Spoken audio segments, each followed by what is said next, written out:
Hi, readers. Welcome to Novels with Nat. Today we are outside, we're in the wild, and we are talking about books. Specifically, we're talking about my August TBR, my August reading plans, whatever you want to call it. I just want to talk about books for a little bit. So let's get to it.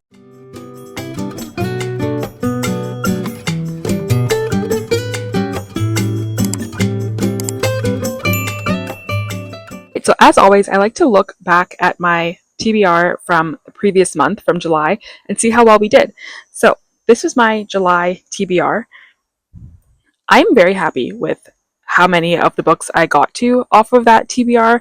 I think the month or two before, I only read like one, maybe two books off my list. So last month I got through five, so half of the books that I had planned, which I am happy with. Last month I read The Compound, Don't Open Your Eyes, The Reappearance of Rachel Price, The Perfect Divorce, and The Unraveling of Julia. I'll link below my wrap-up video from July. I talk about my thoughts of those books in greater detail, so go check that one out for sure. And so I think this month I'm going to carry some of these books that I didn't get to over. I'm also adding some new ones. So let's just go through the books I plan to read one at a time and talk a little bit about why I want to read them and why I'm interested in them. I don't anticipate this being a very long video, just a quick TBR chat. Okay, so in August, I have carried over the book All the Sinners Bleed by S.A. Cosby. I want to read this one, number one, because I feel like it's a perfect summer thriller, but also because S.A. Cosby's book All the Sinners Bleed came out recently, and I really want to read that one, but I would like to read his books in publication order, which I have done so far, and I need to get to his last release, which has kind of slipped through the cracks for me for so long, and I just need to get to it so that I can keep on track. I would like to keep up to date with his books, so I can also do an author ranking video as well. So there's that one. Next up, I also have carried forward Ruth Ware's new book. It is The Woman in Suite 11. This is the sequel to The Woman in Cabin 10. I have been hit or miss with Ruth Ware, but I am interested in this one. I did like The Woman in Cabin 10. It was fine. It was 3 stars. But the premise of this one does sound interesting. So I'm going to give it a shot. So I've got this one. I'm on hold at the library for this one, so I should be getting it fairly quickly. Next up, we have 2 books that I got ARC copies through NetGalley, so I want to read those as soon as possible. I think they're both coming out in the first week of August, so I would like to get to them over the next week so I can read them before they're released. The first one is Too Old for This by Samantha Downing. This one is a serial unaliver who is also a senior citizen. So that sounds really interesting to me. I love reading books from the perspective of like senior citizens, especially ones that are like trying to solve crimes or committing crimes themselves. So I'm very interested in this one. I also have an arc for The Locked Ward by Sarah Pekkanen. I love Sarah Pekkanen. I love the books that she writes by herself. I also love the books that she writes with Greer Hendricks. And so this one I'm excited to get to. I just really like her style of writing. I really enjoyed her last release, House of Glass. I didn't hear a lot of people talking about it, but I really enjoyed it. So I'm excited to get to The Locked Ward. I'm hoping it's not going to be anything like the book Ward D by Frida McFadden, which I absolutely hated. That was horrible. It's like 1.5 stars. But I have much higher hopes for Sarah Pekkanen. Then I've got some library books checked out that I have renewed because they had come due. I renewed them for another 3 weeks and I want to read them before they are due back again. One of them is The Marriage Act by John Mars. I'm slowly working my way through John Mars's backlist, specifically his books that he writes under the interconnected standalones called like the Dark Future series. There's 5 of them. I have 2 more to go. So I'm planning to read The Marriage Act this month. I've really enjoyed all of his like speculative fiction, sci-fi thrillers, and this is one of them. So I'm looking forward to it a lot. I think John Mars is the best at writing those kind of books, so definitely going to get to that one. I also took out from the library Catherine House.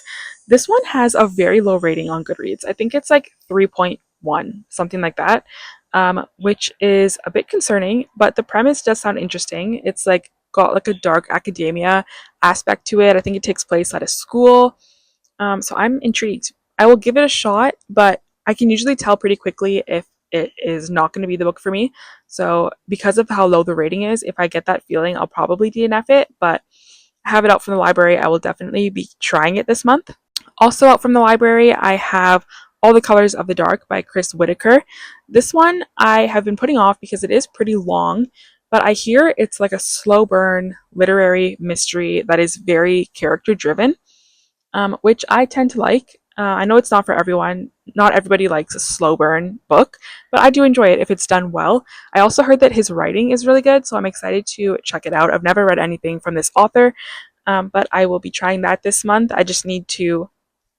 I feel like I read a lot of thrillers, which are typically like in the 300-page range. So whenever there's a book that's like gets into the 400s, I'm like a bit nervous about it. I'm like, oh, do I want to commit to this book for so long? But I think we just need to do it. We need to give it a shot. And then also out from the library, I have Bunny by Mona Awad. From what I hear, this book is very hit or miss. People either love it or hate it. And I'm hoping I love it. I don't know if I will, but I want to see what all of this discourse is about this book. So I will be reading this one this month. I think this one is like Dark Academia as well. Correct me if I'm wrong. I could be wrong. I think it's got like a college aspect to it, possibly a little bit of like a cult trope. Um, I don't know much about it. That's just what from my understanding, I could be totally wrong, but I am excited to try it. There's also a sequel I think that just came out called We Love You, Bunny. So if I enjoy this one, I'll pick up the sequel, and if I don't, I won't. And then I also have out from the library the newest book from Holly Jackson. It is Not Quite Dead Yet. I've read every other book by Holly Jackson, and so I'm excited to read this one, and I will also be doing an author ranking video. I love Holly Jackson. I think she is the only young adult author that I have enjoyed. I love her writing. I really feel like she toes the line between like what's allowed or acceptable in young adult books.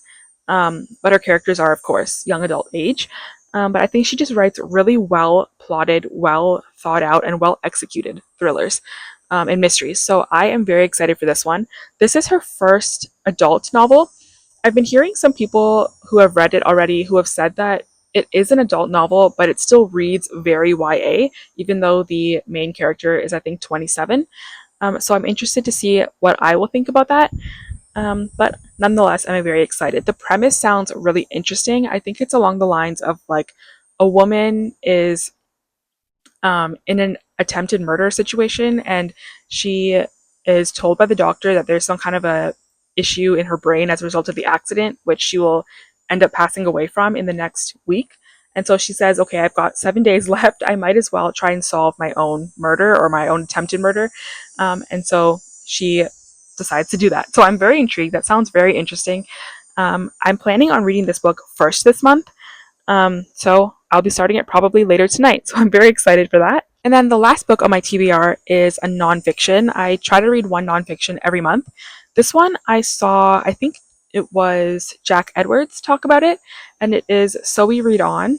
It is about the Great Gatsby, and the sort of byline is how the Great Gatsby came to be and why it endures. So The Great Gatsby is one of my favorite books of all time. I've read it, I think, 4 times at this point. And so I always love reading like Great Gatsby retellings or like nonfiction about the Great Gatsby. So I'm interested in this one. I did read a retelling called, I think it was The Young and the Beautiful. It was okay. It kind of went in a direction that I wasn't super fond of, but there's also another retelling coming out, I think later this year or next year, which I will be checking out. I'm going to stop rambling about The Great Gatsby. We've all heard of it, but I'm excited to read this one this month. Okay, so that is the 10 books that I plan on reading this month, the books that are on my radar.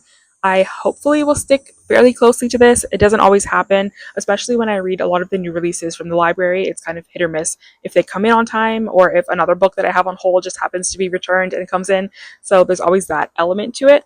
But based on the books that I have currently checked out and that I have on my physical TBR, these are the ones that I want to prioritize. I had a really great reading month in July, so I'm really hoping that August is the same. It's always got, like, it's the summer is prime thriller new release time, so I'm very excited to get to some of these new releases. Let's see, I've got 1, 2, 3, 4 books of the 10 are very new releases, so that should be fun. I try my best to keep up with the new releases. I don't always keep up to date completely, but I try my best. I don't do very strict TBRs anymore, just because it's just too unpredictable. Like, you never know. I'm a mood reader. You never know what you're going to want to read or what you're going to be in the mood for. So I just give myself usually 10 books that are a guideline, just to kind of focus myself, but it's not like set in stone. So we will again check in at the end of August and see how many of these books I actually got to. So I think that's it. This was just a quick, chatty little video, just talking about my reading plans. I didn't want this to be very long. Let me know in the comments what is on your radar for August. What are your top few books that you're hoping to get to in the month of August? I've got a lot of really fun videos planned for this month. Some more free little library videos, some reading vlogs, some book reviews. So I'm very excited. Keep an eye out for some of those. Don't forget to subscribe to this channel, like this video, leave a comment. It would mean a lot to me. Thank you so much for watching, and I'll see you in another video very soon. Bye.